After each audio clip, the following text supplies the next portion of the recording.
ধরেন আপনি আপনার মৃত্যু সম্বন্ধে অবগত আছেন যে আপনি আর এই দুনিয়াতে কতদিন থাকবেন, তখন আপনার সাথে কোন কোন ঘটনাগুলো ঘটতে পারে এই ভিডিওতে দেখুন। হঠাৎ আপনাকে এক ডাক্তার রিপোর্ট দিয়ে বলল আপনি মাত্র 30 দিন বাঁচবেন, আপনার ক্যান্সার হয়েছে, এখন আপনার শেষ স্টেজ যাচ্ছে।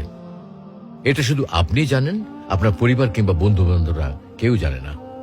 এখন এই রিপোর্ট পাওয়ার পরে আপনি বাসায় গেলেন।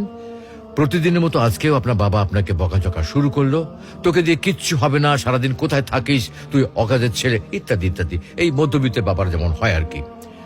তখন কি প্রতিদিনের মতো আজও আপনি তর্ক করা শুরু করবেন, নাকি প্রাণ ভরে বাবার বকাগুলো শেষবারের মতো আরেকবার শুনে নেবেন?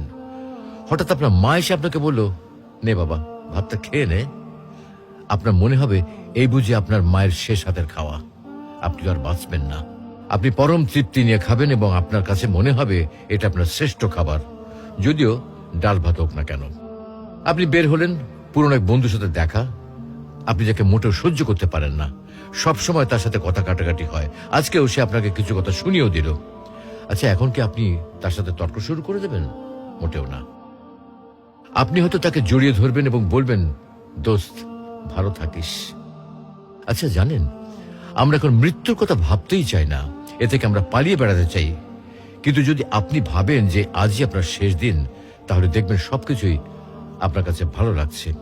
তাই ইগো ছেড়ে দিন, ইনশাল্লাহ আপনার মন ভালো হয়ে যাবে।